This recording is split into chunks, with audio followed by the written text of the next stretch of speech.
friends, இன்னைக்கு நம்ம ஆப்பம் பார்க்க போறோம். இதுல என்ன ஸ்பெஷல்னா இதுல சிகப்பரிசில இந்த ஆப்பம் செய்ய போறேன்.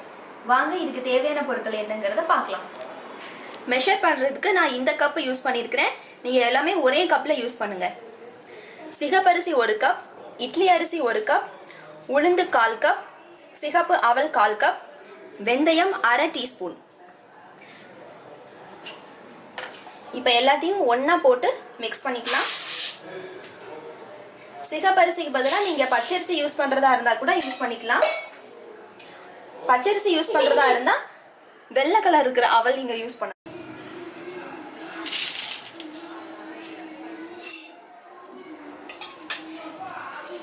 இப்போ நான் இதெல்லாமே வாஷ் பண்ணிட்டு ஒரு 3-4 தடவை வாஷ் பண்ணிட்டு உங்ககிட்ட காட்டுறேன். 4 தடவை நல்லா கழுவி நல்ல தண்ணியில ஊற வச்சிருக்கிறேன். ஒரு 6 hours நல்லா ஊறட்டும். அதுக்கு பிறகு நம்ம பார்க்கலாம். 6 மணி நேரம் நல்லா ஊறினதை இப்போ கிரைண்டர்ல அரைக்கிறேன். அரைச்சு முடிச்சுட்டு பார்க்கலாம். மாவை கிரைண்டர்ல இருந்து அரைச்சி எடுத்துட்டேன். இப்போ அதில் உப்பு போட போறேன். நான் கல் உப்பு தான் யூஸ் பண்றேன்.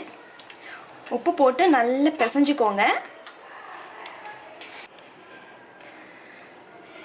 மாவை கை வச்சு நல்லா பிசைஞ்சுக்கோங்க. என் கை பக்குவத்தில் மாவு நல்லா புளிச்சிரும். 8 மணி நேரம் கழிச்சு மாவு நல்லா புளிச்ச பிறகு பார்க்கலாம்.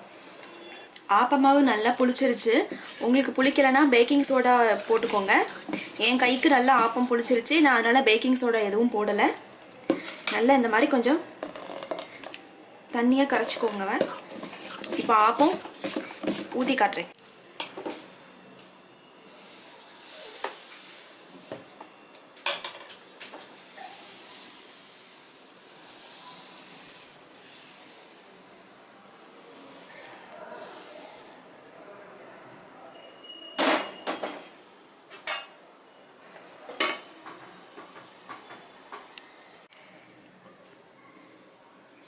ஆப்பம் குக் ஆயிடுச்சு.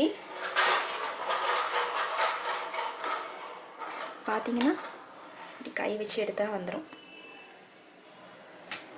ஆப்பம் இப்போ ரெடி ஆயிடுச்சு. இந்த ரெசிபி கண்டிப்பாக உங்கள் வீட்டில் ட்ரை பண்ணி பாருங்கள். இது ஒரு டிஃப்ரெண்ட்டான ரெசிபி. ஆப்பம் எல்லாரும் பச்சரிசியில் செய்வாங்க. நம்ம இப்போ ரெட் ரைஸில் செஞ்சுருக்கோம். ஸோ கண்டிப்பாக எல்லாருக்கும் பிடிக்கும். இது உடம்புக்கு ரொம்ப ஹெல்த்தி கூட.